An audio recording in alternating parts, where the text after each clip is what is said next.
Bom, pessoal, nesse vídeo a gente vai ver os problemas da TIR. São 4 problemas, né? A análise da TIR em fluxos de investimento ou financiamento é diferente. Dependendo do fluxo, a gente pode ter taxas múltiplas de retorno.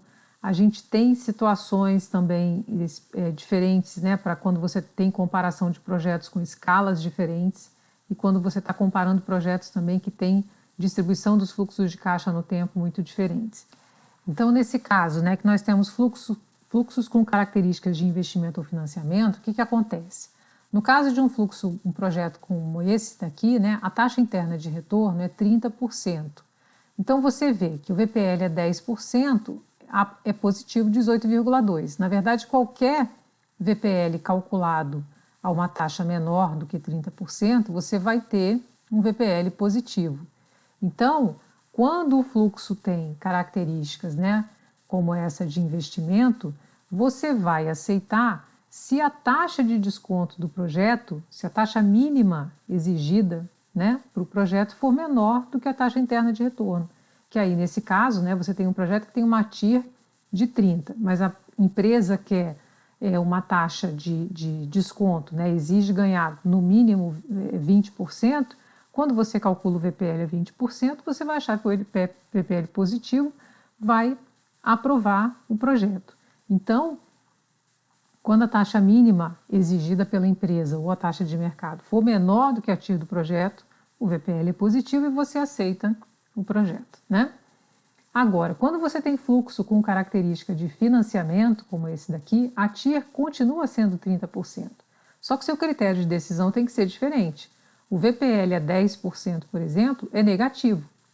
Qualquer VPL menor do que a TIR num fluxo de financiamento é negativo e você não deve aceitar, né? Ou seja, se você está com uma oportunidade de financiamento a 30% e a taxa de mercado é menor, você não vai fazer esse financiamento. Por isso que o VPL aqui dá negativo. Agora, se você está com uma oportunidade de financiamento a 30% e a taxa no mercado de financiamento é maior, então você aceita esse financiamento aqui a 30%. E o VPL reflete isso, né? O VPL vai ser positivo para taxas maiores do que 30% no caso do fluxo com perfil de financiamento. Então vejam que o critério de decisão em relação à TIR vai ser diferente, né, dependendo do fluxo ser um investimento ou um financiamento.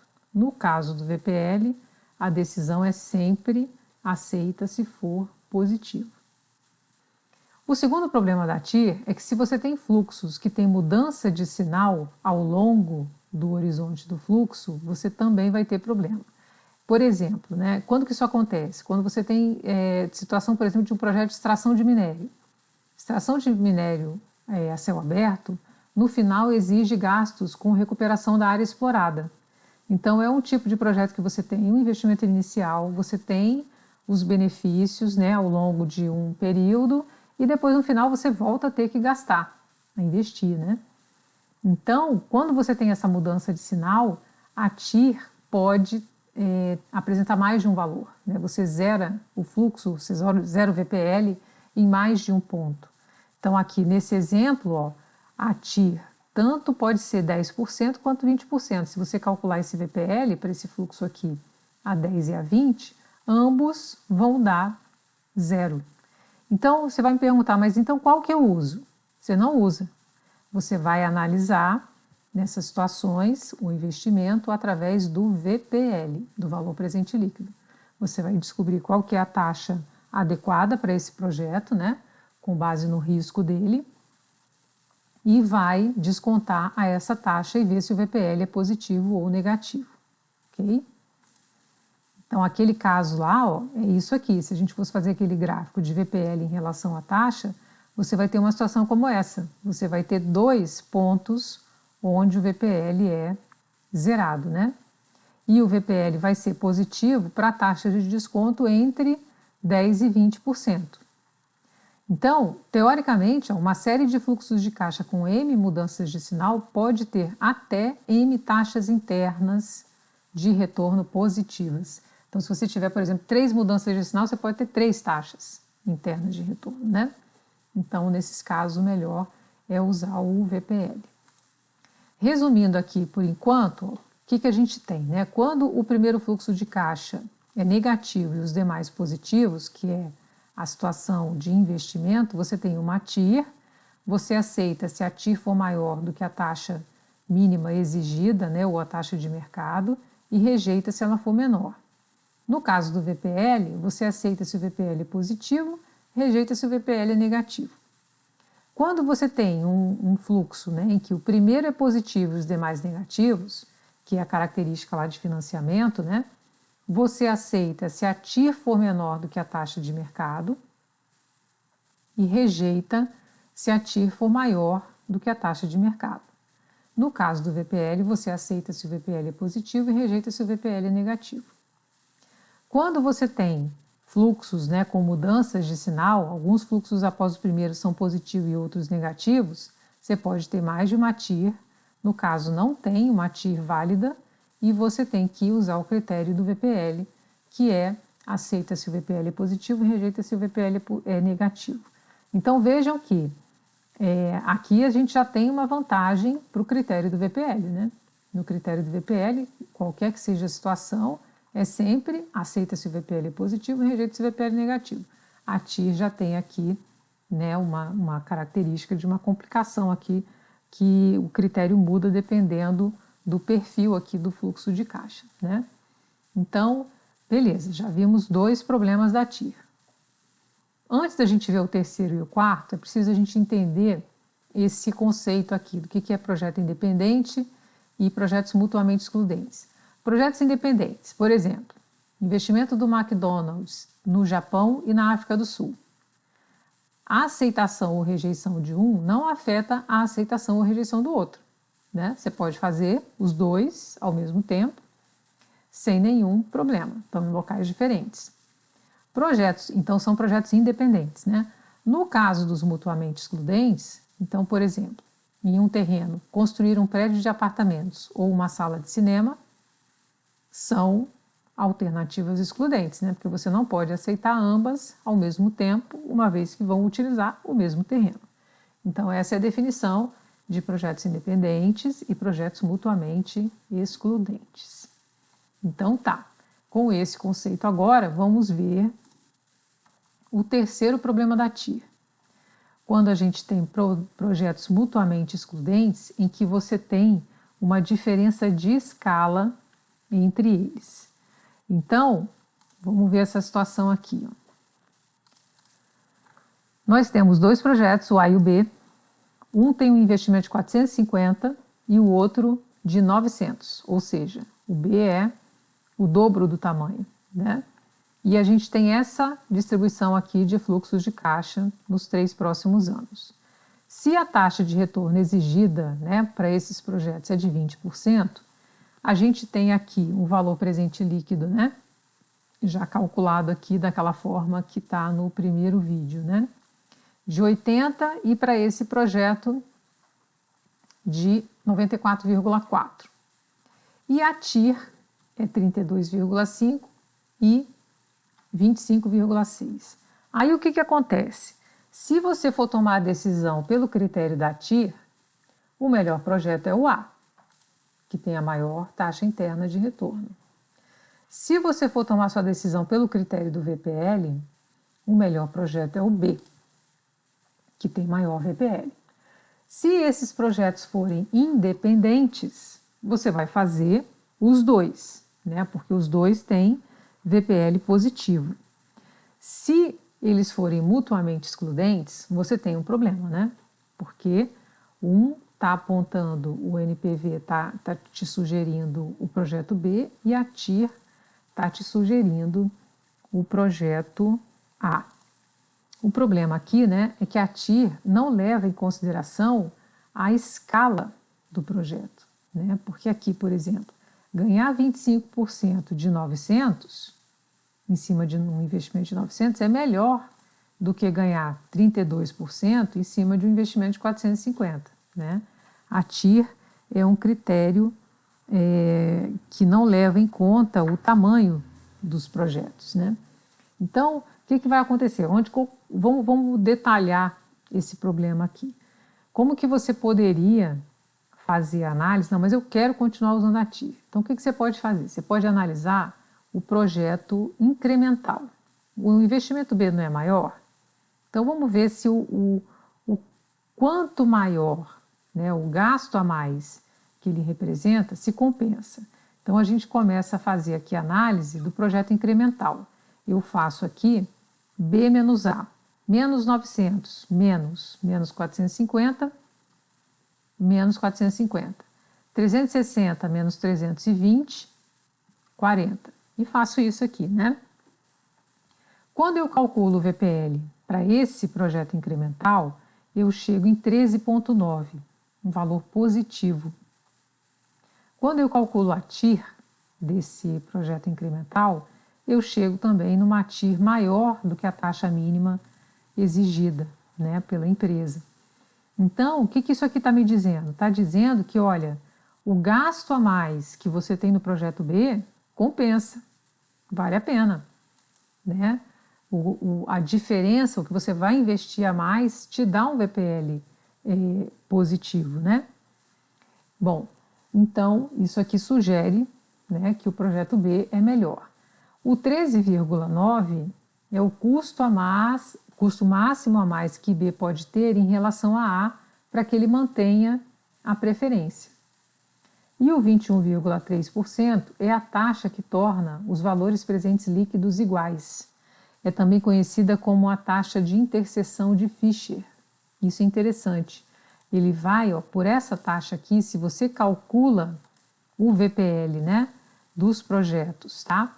O VPL dos projetos com essa taxa, tanto A como B vão dar exatamente o mesmo valor, 71. Vamos ver graficamente o que isso significa, né? Eu fiz aqui, ó, o cálculo do VPL do projeto A e do projeto B para várias taxas de desconto. E aí a gente vê, né, aqui quando que o projeto A começa a ficar negativo, próximo aqui da TIR do projeto A, que é 32,5, né? E a gente vê o projeto B ficando negativo aqui próximo da TIR do B, que é 25,6%. E os valores são iguais aqui, né, na taxa de interseção de Fisher, de aproximadamente 21,3% aqui, né? E aí vejam aqui no gráfico como que fica claro isso, né? O projeto B, ó, ele tem o VPL, né, maior do que o A, em toda essa região aqui, para qualquer taxa menor do que a taxa de interseção de Fisher, que é 21,3, o projeto B vai ser melhor. Para qualquer taxa maior que 21,3, o projeto A vai ser melhor, né, pelo critério do VPL. Então, ele mostra a importância, né, de você fazer a análise. A análise pelo VPL vai sempre te dar a resposta certa, né? 21,3 é a taxa de interseção de Fisher aqui, né? Imagina que a gente tivesse aqui, ó, 25%. Eu falei que até 21,3 o projeto B ganha, né? O gráfico está mostrando isso aqui. Até a taxa de interseção de Fisher, B é melhor. Qualquer coisa depois, o A é melhor, até, claro, né, o momento em que o A fica negativo, no 32,5 aqui, que é a TIR de A, né? Então, se a gente colocar aqui, por exemplo, 25%, o que vai acontecer? O projeto B já não é o melhor. O projeto A vai ser o melhor, né? 27%, qualquer coisa até 32%, 35%, aí nenhum dos dois é bom, né? 20%, que é menor do que a taxa de interseção de Fisher, o B ganha. Qualquer coisa maior que a taxa de interseção de Fisher, 22%, por exemplo, o A já vai ganhar. Tá certo? Um outro motivo, né, para o projeto B também ganhar nessa situação, né, é que ele tem um benefício significativo aqui no terceiro ano, né? Então, quando você tem taxas maiores de desconto, o efeito, né, desse valor maior aqui no terceiro ano, quanto maior a taxa, menor o efeito dele no valor presente líquido, né? Então, para taxas menores, o projeto B fica mais competitivo, né? Então, qualquer taxa menor do que 21,3, o projeto B ganha, e a partir daí o projeto A até 32,5%, né? Qualquer taxa acima de 32,5%, você não faz nenhum nem outro, tá ok? Bom, esse é o terceiro problema, né? O quarto problema da TIR é o problema da distribuição dos fluxos de caixa no tempo. Então, a gente tem aqui, ó, o que acontece? Nesse caso, a gente tem dois projetos do mesmo tamanho, o investimento é o mesmo, de 500, né? Só que um tem um fluxo grande no primeiro ano e o outro, o fluxo grande acontece no segundo ano. Quando a gente olha pelo critério do valor presente líquido, né, descontado uma taxa de 20%, o projeto F é o melhor. Quando a gente olha pela TIR, o projeto E é o melhor.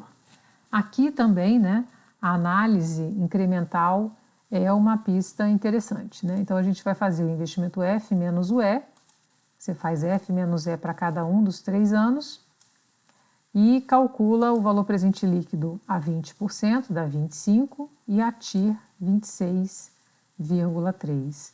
Então, se quando você faz F menos E, você tem um valor presente líquido, né, positivo, é sinal de que o F é a melhor alternativa aqui nesse caso, né, tem um VPL positivo.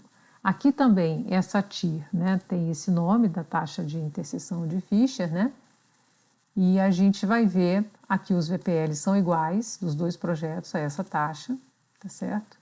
E graficamente a gente vê também aqui a taxa, né, de 26,3, né, que é a taxa aqui de interseção, e aqui, ó, qualquer valor, né, qualquer taxa menor do que essa, o projeto F ganha, e qualquer taxa maior, o projeto E passa a ganhar, até, claro, o valor da TIR aqui, né, em que ele também vai ficar, ele vai ficar negativo. Então, para taxas, né, menores do que 26,3, o VPL do F vai ser sempre maior. Qualquer coisa maior do que 26,3, se a gente botar 27 aqui, né, aí o projeto E já é maior, né, o VPL dele, do que o projeto F. Então, isso por quê, né? Porque o projeto F, o fluxo grande dele, está no segundo ano, e se você desconta taxas muito altas, né, 28%, ele não consegue ser competitivo, né? O valor presente dele aqui vai diminuindo à medida que você aumenta a taxa, né? Então, esse é o quarto e último problema aí da TIR, né, que a gente tinha para apresentar para vocês.